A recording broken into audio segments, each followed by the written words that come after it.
हाँ तो देखते हैं प्यारे भैया बनो, आज हम लोग क्वाड्रेटिक इक्वेशन अर्थात द्विघात समीकरण के बारे में पढ़ेंगे। हाई स्कूल में हम पढ़ चुके हैं कि द्विघात समीकरण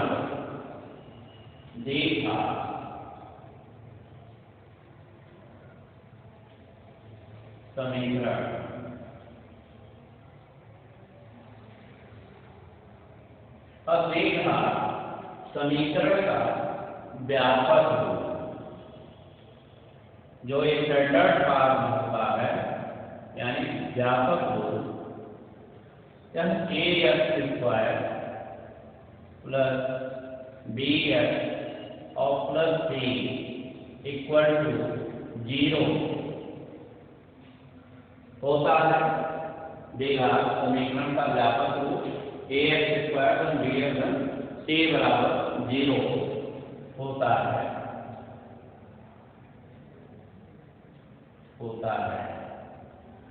जहाँ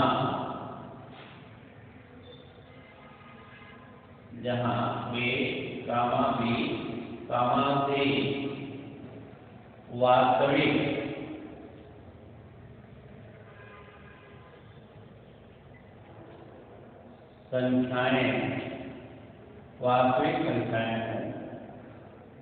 वास्तविक संख्याएं हैं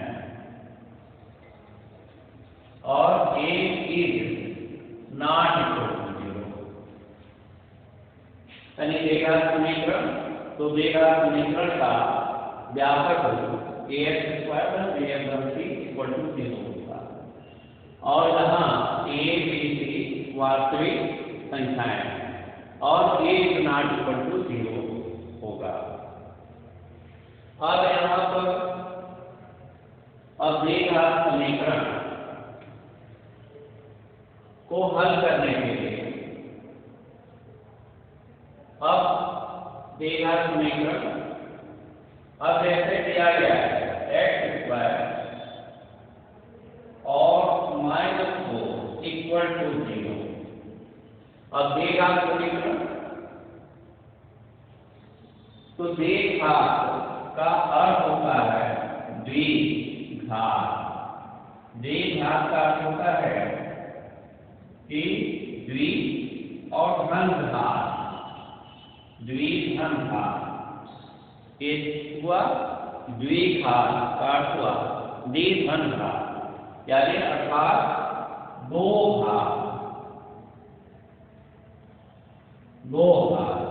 यानी द्विघात समीकरण क्या होगा, यानी दो घात वाला समीकरण हमारा द्विघात समीकरण कहलाता है। अब जैसे क्या दिया गया है समीकरण x² -4 इक्वल टू 0 और इसको हमको हल करना है, तो अब इसको हम लिख सकते हैं x² -4 इक्वल टू 0, ये दिया गया है तो इसको हम लिख सकते हैं x² और -2 का स्क्वायर इक्वल टू 0, अर्थात a² और b² होगा, a² और b²। तो एक पोर्शन में a और -3 और दूसरे में a प्लस 3, अर्थात एक पोर्शन में x-2 और दूसरे में x+ इक्वल टू 0, यह हुआ। अर्थात अब यह पद बराबर 0 और यह पद बराबर 0, अर्थात x-2 इक्वल टू 0 और फिर x-2 इक्वल टू 0, अर्थात x-2 इक्वल टू 0 हो गया और x+2 इक्वल टू 0 हुआ। अब इन दो को इधर पर स्थानांतर कर दीजिए तो x बराबर हो और इसको इधर पर स्थानांतर किए तो x बराबर -2, अर्थात x की वैल्यू जो हो गई ये आ गई a+2 और -2, ये 2 और गामा -2 हुआ। यदि इसी प्रकार हमारा द्विघात समीकरण यदि इसी प्रकार द्विघात समीकरण एक्स स्क्वायर और प्लस 4 इक्वल टू 0 दिया गया है। X square equal to 4 plus 0। अब इसको हमको गुणनखंड में लेके इसको सरल करना होगा, तब फिर हम कैसे करेंगे? तो देखें x square plus 4 equal to 0। तो अब इसको लिख सकते एक्स स्क्वायर और फिर यहाँ माइनस 4 हुआ और इंटू -1। अब हमने x square plus 4 equal to 0, अब इसका गुणनखंड करना है, तो इसको क्या करेंगे एक्स स्क्वायर और -4 इंटू -1 इक्वल टू, अर्थात एक्स स्क्वायर और फिर -4। अब यह -1 की जो वैल्यू होगी, जो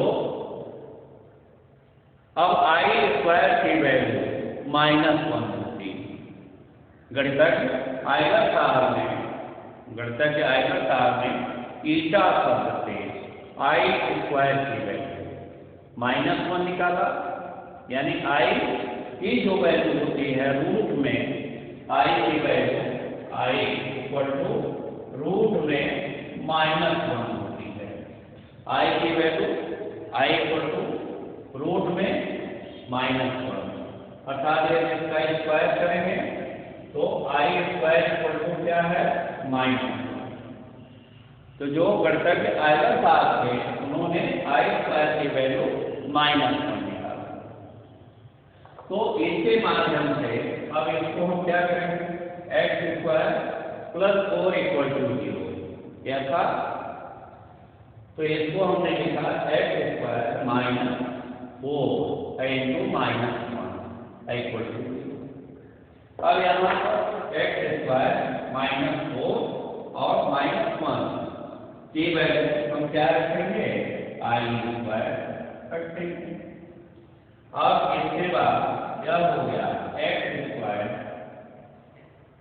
एक्स का होल स्क्वायर और -2i का होल स्क्वायर इक्वल टू 0। अब इसका हम गुणनखंड करेंगे तो फार्मूला हमारा a स्क्वायर और b square, a square -b square, एक क्वेश्चन में a और -b अर्थात x और -2i, और दूसरे क्वेश्चन में x plus 2y equal to 0 होगा। अब हम क्या करेंगे, यह पद बराबर 0, तो x -2i इक्वल टू 0 और फिर x plus 2i equal to 0। अब यह हो गया x इक्वल टू, अभी इस पद को इधर पर ट्रांसफर करेंगे तो x इक्वल टू 2i और gamma x equal to -2i एक हो गया, अर्थात x की जो वैल्यू हुई x बराबर a प्लस माइनस एक धन 2i हुआ या -2i हुआ, अर्थात +-2i, यही आंसर होगा। यदि हमको द्विघात समीकरण आपको हल करना है तो आप इस तरह से हल कर सकते हैं। तो अब यहाँ दिया गया है, अब पहला क्वेश्चन देखते हैं। एक्सरसाइज 5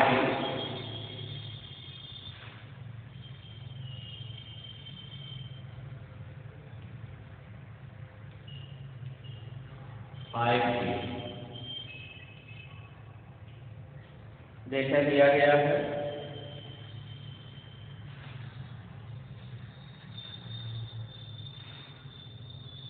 पहला क्वेश्चन,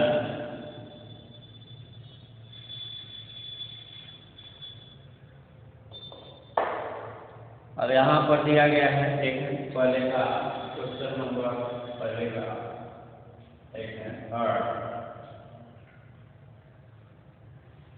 दिया गया है कि 4x²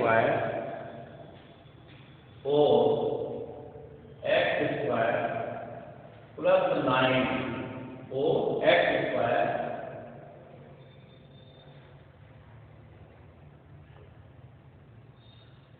प्लस 9 इक्वल टू 0 को गुणनखंड विधि से कितने को गुणनखंड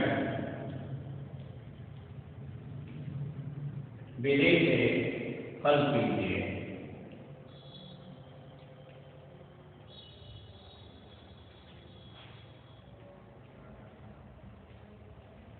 अब गुणनखंड विधि से इसको हल करना है,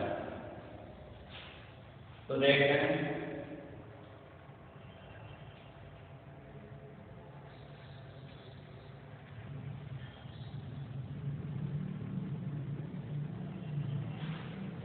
अब यह आपको दिया गया है कि 4x² प्लस 9 इक्वल टू 0, तो समीकरण को हमने लिख दिया। समीकरण 4x² और plus 9 equal to 0, 4x² plus 9 equal to 0 यह दिया गया है। अब इसको लिख सकते हैं 4x² और फिर -9 और पूरे -1 इक्वल टू 0। ये हो गया 4x² फिर -9 और पूरे -1 इक्वल टू 0। अब यह हो गया 4x² फिर -9 और जो गणितज्ञ आइलर काल में दिया है I² की वैल्यू -1, तो -1 की जगह पर I² ले लेंगे, तो I² इक्वल टू 0। अब यह 4x² इसलिए लिखेंगे 2x का होल स्क्वायर और -3i का होल स्क्वायर इक्वल टू 0। अब हमारा अब इसको a माने और इसको b माने, तो a² और b² से क्वेश्चन में a और -b, दूसरे में a प्लस b, अर्थात होगा 2x - 3i और दूसरे क्वेश्चन में 2x plus 3i equal to 0। अब क्या करेंगे, यह पद बराबर 0, तो लिखेंगे 2x - 3i इक्वल टू 0 और 2x plus 3i equal to 0। अब इस पद को उधर स्थानांतर करेंगे, तो 2x equal to 3i comma 2x equal to -3i। अब यह दो जो है इससे बटे आ जाएगा, यहाँ दो इससे बटे आ जाएगा, अर्थात क्या होगा x बराबर 3i/2 कमा x इक्वल टू -3i और -2, इसलिए x बराबर होगा 3i/2 कामा -3i/2, अर्थात इसको लिख सकते x equal two plus -3i और y, यही आपका उत्तर हो जाएगा। ठीक है, इसी तरह से आगे हम अगला क्वेश्चन हल करते हैं। देखें, दिया गया है कि समीकरण x² - 4x और प्लस 29 इक्वल टू 0 को गुणनखंड विधि से हल कीजिए। अब अगला खंड दिया गया है चौथा खंड, तो देखें पहले का चौथा खंड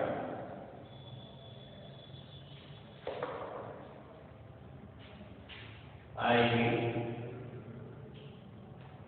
तो एक्स स्क्वायर समीकरण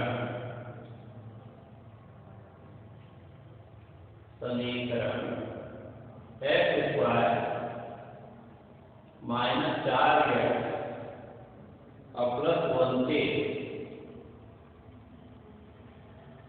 बराबर 0 को गुणनखंड विधि से हल कीजिए। अब इसको गुणनखंड विधि से हल करना है। तब देखते हैं कैसे हल करेंगे।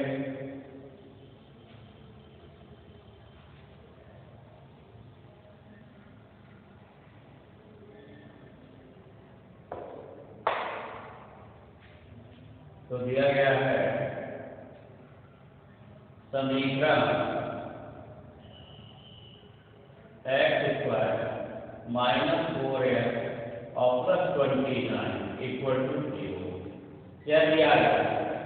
अब इसको हल करना है, गुणनखंड विधि से हल कीजिए। तो देखें एक्स स्क्वायर और माइनस 4x और प्लस 4 और प्लस 25 इक्वल टू 0। अब इतने को हम क्या लिख सकते हैं? एक्स स्क्वायर धन 29 इक्वल टू 0 है, जिसको हमने लिख लिया एक्स स्क्वायर ऋण 4x धन 4 और धन 25 इक्वल टू 0। अब इसको पूर्ण वर्ग बनाएं, इतने को पूर्ण वर्ग बनाएं। तो देखें इसको लिख सकते हैं एक्स का होल स्क्वायर और फिर धन 4 है, इसको लिख सकते हैं प्लस 2 का होल स्क्वायर। तो हो गया a square plus a square का b स्क्वायर फिर माइनस 2 इंटू a की जगह तो आएगा इंटू b की जगह 2 और प्लस अब 25 इक्वल टू 0 यह। अब यहाँ इतने को लिख सकते हैं a स्क्वायर धन b स्क्वायर और माइनस 2ab। तो इसको लिख सकते हैं a और माइनस b का होल स्क्वायर एक्स माइनस 2 का होल स्क्वायर और प्लस 25 बराबर 0। अब लिखेंगे x माइनस 2 का होल स्क्वायर और यहाँ माइनस 25 और थोड़े माइनस 1 अब इसको लिख सकते हैं x माइनस 2 का होल स्क्वायर फिर माइनस 25 और माइनस 1 की वैल्यू जो घटक आयलक में दिया है कि आई स्क्वायर की वैल्यू माइनस 1, तो माइनस 1 की जगह पर आई रख दिया। अर्थात अब इसको लिखेंगे x माइनस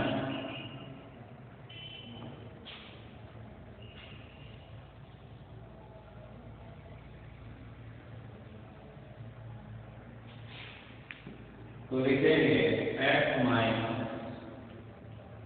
2 का होल स्क्वायर और माइनस पाई आई का होल स्क्वायर इक्वल टू 0। अब यह हो गया a स्क्वायर और b square and b square. एक कोष्ठक में a और माइनस b, तो x माइनस 2 a हो गया और माइनस b 5i। एक क्वेश्चन में a माइनस b और दूसरे में a x माइनस 2 a और plus b 5i equal to 0। अब इसको क्या लिखेंगे? अब लिखेंगे x माइनस 2 और माइनस -5 आएगी और दूसरे में x -2 और +5 आएगी इक्वल टू 0। अब यह पर बराबर है -2 -5 आई बराबर 0, फिर x -2 +5 आई बराबर 0। अब इसको उधर पक्षांतर के x बराबर -2 है, उधर गया 2, अब -5 आई है, इधर आया +5 है। x की वैल्यू क्या हुई? तो x यही रख गया, -2 को पक्षांतर किया तो 2 आ गया, -5 आई को पक्षांतर किया 5 आया। फिर काम इसको उधर किया, x बराबर -2 है, उधर गया 2 और -5 है। अब यही तो मान हो गए ऐसे, x बराबर 2 + 5 आई, x बराबर 2 - 5 आई, अर्थात x की जो वैल्यू हुई 2 + 5 आई, है ना, ये हो गया। और गामा दूसरा जो वैल्यू हुआ आपका 2 और -5 आई, दूसरा वैल्यू, यही इसका आंसर है। इस तरह से आप पहला प्रश्न हल करेंगे।